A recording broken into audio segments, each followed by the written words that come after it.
Olá, queridos, tudo bem? Professora Camila mais uma vez por aqui. E hoje nós estamos encerrando o módulo 8, que fala sobre a igreja primitiva. A aula de hoje vai falar sobre a restauração da igreja, né? No vídeo anterior, na aula anterior, a gente estava falando sobre, no finalzinho, sobre realmente essa dúvida. Será que com tudo aquilo que estava acontecendo, com toda a igreja declinando, será que Deus esqueceu da igreja? Será que Deus não levantou pessoas durante aquele tempo? E eu disse que sim, que Deus sempre levantou homens e mulheres para lembrar as pessoas qual era o propósito para a vida delas e que existia um Deus e que aquele Deus não era nada daquilo que estava sendo pregado pelas pessoas que estavam, na verdade, sendo hereges, né? Estavam indo contra a doutrina, contra os princípios e contra o que a palavra, que as escrituras estavam ensinando, certo? Então, dando continuidade hoje na aula sobre a restauração da igreja, ainda na nossa linha do tempo, no ano de 1513, assumiu o papado Leão X, com 13 anos de idade, né? Então, imagina uma criança assumindo um cargo, né? Um posto tão alto, né? Ali dentro da igreja e, enfim, como a igreja dominava política e imperava mesmo, né, naquela época. Então, uma criança ali, imagine o desequilíbrio daquela sociedade, né?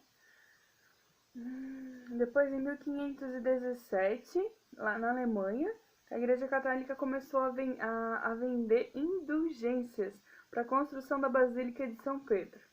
Então, imagine que eles vendiam essas indulgências, trocando, né, barganhando para que as pessoas comprassem, né, a salvação, né?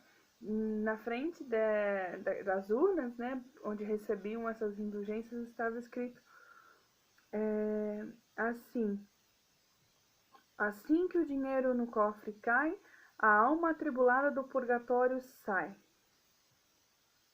Então as pessoas colocavam dinheiro ali naquela urna com o pensamento de que as pessoas que haviam morrido, seus queridos, seus entes queridos que haviam morrido, seriam salvos, seriam resgatados do purgatório por conta daquela indulgência, e até mesmo pelos seus próprios pecados, para que eles não fossem para o purgatório.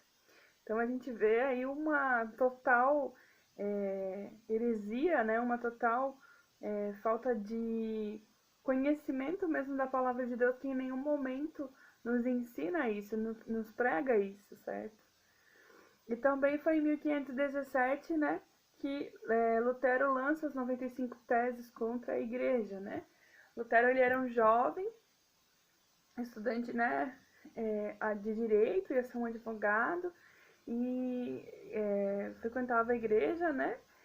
Pertencia ali à comunidade daquela igreja, porém ele começou a ficar incomodado com algumas coisas, com algumas imposições, com as próprias inquisições, e ele começou a ficar tão incomodado a ponto que ele largou a faculdade de direito, largou, né, a carreira de direito e foi para um mosteiro e começou a estudar muitas escrituras, até que chegou um momento que ele começou a entender, ele realmente começou a ler e a ser ministrado pela palavra de Deus. Ele começou a entender que aquilo que a igreja estava vivendo não era o que Deus tinha para a igreja, não era o propósito de Deus para a igreja, não era a verdade, né? E ele foi tocado pela palavra de Romanos 1,16, né? E pelo Espírito Santo. Então o Espírito Santo veio, vivificou a palavra de verdade dentro dele, né? E ele percebeu que, como diz o versículo, o justo viverá pela fé. E que nada daquilo que estava sendo pregado, aquela doutrina não tinha a ver com fé. Ela estava somente ligada a desejos e a poder, a tudo aquilo que era contrário à palavra de Deus. Não tinha nada a ver com ter fé, não tinha nada a ver com ter relacionamento com Deus, né? E aí ele começou, foi onde, através do confronto dessa palavra, que ele foi, enfim, criou as 95 teses contra a Igreja Católica Romana, E houve nessa, como a gente vê nos livros de história, a reforma protestante, certo? Enfim, mais tarde, Lutero deu origem à igreja que nós conhecemos até hoje como igreja luterana, certo? Aqui na cidade tem, ó, aqui em Itapema tem algumas, tem uma bem grande lá na 318. E, enfim, é uma igreja com pastor, você vê que não tem imagens também, é pastoreada, é uma igreja pastoreada, é um pouquinho diferente do que a gente vê agora, assim, do que algumas igrejas, ela não tem tanto um foco pentecostal, né? Mas é uma igreja reformada. Depois lá, então, continuando a linha do tempo, 1521, esse Papa ainda, né, o Papa Leão X, excomunga Lutero do catolicismo romano. Então, Lutero foi excomungado pelo próprio Papa. Depois, em 1536, Calvino publica sua principal obra, onde defende a teoria da predestinação. Em 1541, Calvino funda a Igreja Calvinista, que seria a Igreja Presbiteriana hoje em dia. É uma igreja que tem muitas unidades aqui no Brasil. Aqui em Itabuna também tem uma ali no centro. Não sei como funciona, nunca frequentei, já tinha conhecidos da época da faculdade que frequentavam. Pelo que eu sei, apenas não é uma igreja assim, não é muito pentecostal, assim, mas teria que realmente ver se alguém que visitou, talvez algum de vocês tenha visitado, para ver como é mesmo, né? Só indo pra gente ver. 1557, primeiro culto protestante celebrado no Brasil. Então veja bem, de 1517, quando houve a reforma, né, onde houve o confronto de Lutero à igreja, até 1557. Então, 1557 chegou no Brasil o primeiro culto protestante. Ele aconteceu no Rio de Janeiro e ele foi ministrado por um pastor francês. Aqui não menciona o nome desse pastor. E depois, em 1604, nasce da Inglaterra a Igreja Batista, também é uma igreja muito conhecida e muito popular aqui no Brasil. Tem muitas vertentes, né? Tem Igreja Batista Renovada, Igreja Batista, né? Tem várias igrejas que surgem a partir dessa aqui, né? Depois, na Grã-Bretanha, Wesley cria também uma igreja. Na verdade, ele cria um método de estudo das escrituras, da Bíblia, e esse método dá origem ao nome da igreja, que é a Igreja Metodista. Não conheço, não sei se existe aqui na cidade ou não. Minha prima foi criada numa igreja metodista no Rio, assim, passou muito tempo lá, né? Então ela conhece um pouquinho, mas eu realmente não conheço. Não conheço aqui eu acho que Balneário tem, até perto da Quarta Avenida tem uma, mas aqui na cidade eu não conheço. Se vocês conhecem, depois, segunda-feira, me contem se vocês já foram, se vocês já viram, pra gente ter essa curiosidade suprida.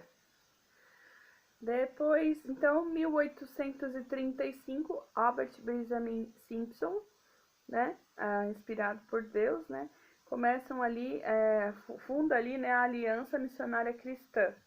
E essa igreja, esse ministério, ele teve um forte dele, foi ali a campanha de cura. Então, percebam que, assim, aos poucos a igreja primitiva, ela foi reformada. Aquela igreja onde os apóstolos, né, eles curavam, onde eles libertavam, onde eles eram cheios do Espírito Santo. Nós vamos ver que isso aos poucos vai sendo restaurado dentro da igreja. Aqui a gente começa a ver os dons de cura sendo manifestados, aqui em 1835. Depois, em 1905, né, começa um avivamento no país de Gales, na Carolina do Norte, em Los Angeles. Inclusive, em Los Angeles acontece o que a gente conhece como o avivamento da Rua Azusa, ou aqui, né, o avivamento da Azusa Street, né? É muito conhecido, tem um livro sobre isso. Quem não conhece a companhia de teatro Giovannici, Ela tem, até pouco tempo, acho que entre o final do ano e começo desse ano, ele estava em cartaz com essa peça do Avivamento da Rua Azusa. Muito bacana. Quem tem, não sei se alguém já leu o livro ou se alguém já viu a peça, mas dizem que é muito, muito bacana a peça também. Então, a partir desse avivamento, os cristãos começaram a manifestar os dons do Espírito Santo novamente, começaram a orar em línguas, começaram a ser cheios do Espírito Santo, aqui ó, 1905. Então, começaram a ser batizados no Espírito Santo novamente. Você vê quanto tempo demora. O processo de restauração ele vem acontecendo há muito tempo, lentamente, mas graças a Deus ele continua acontecendo. Então, ali com o avivamento, a vivificação da verdade do batismo do Espírito Santo ressurgiu e também uma ênfase renovada nos dons do Espírito. São dados pela graça de Deus e o fruto formador do caráter do cristão por um processo gradual. Então, as pessoas voltaram a ser transformadas pelo Espírito Santo, terem seus caráteres moldados, porque por muitos anos não se via o agir do Espírito Santo, principalmente ali na Idade das Trevas, no período das Trevas, que a gente viu na aula passada. Depois, nos anos 50 e 60, houve a maior onda de cura divina da história. Olha só, a gente já falou que ali atrás já começou, acho que em 1905, a questão da cura, as campanhas de cura, mas nos anos 50 e 60 foi uma onda divina. Foi um tempo que havia muita cura, sabe? Havia aqueles aglomerados de pessoas em lugares e várias pessoas eram curadas, várias pessoas andavam, várias pessoas voltavam a enxergar, Depois, nos anos 70, começou uma forte onda de cura interior e quebra de maldições. Então, começou um outro nível de cura, uma cura nas emoções e também a quebra de maldições, de todo tipo de maldições. E aí nós chegamos aí no final do século XX, que ele foi marcado pela restauração da salvação em massa. Muitas pessoas foram salvas, muitas pessoas conheceram a Cristo, tiveram suas vidas transformadas e receberam a salvação, e a graça pela graça de Deus. E hoje nós vivemos um tempo em que o Espírito Santo clama por cristãos que estão dispostos a continuar a restauração completa da Igreja do Senhor Jesus. Amém? Então nós fazemos parte desse período de restauração da Igreja. E nós somos chamados pelo Espírito Santo para que nós estejamos nesse pelotão de frente, fazendo a nossa parte para que a Igreja seja totalmente restaurada, Eu tenho convicção que o Senhor Jesus só voltará quando a sua igreja estiver totalmente reparada, totalmente restaurada, completa. Enquanto isso não aconteceu, eu creio que Jesus não voltará. Então, que eu e você possamos tirar disso tudo que nós aprendemos nesse módulo, que nós somos parte de uma geração que está sendo chamada pelo Espírito Santo para ser luz e sal nessa terra e para restaurar a igreja de Cristo Jesus. Amém? Que nós possamos refletir sobre isso, sobre tudo que nós aprendemos nesse módulo, que nós possamos avaliar nossa vida, avaliar nosso caráter, avaliar que tipo de cristãos nós estamos sendo, se nós estamos sendo ou não sal e luz nessa terra, e se nós não estamos sendo, há tempo de reparar, há tempo de colocar nossa vida em ordem, colocar ela de volta nos caminhos do Senhor, e com certeza nós faremos parte dessa igreja restaurada e completa. Amém? Deus abençoe, até a próxima aula e até a reunião no Zoom.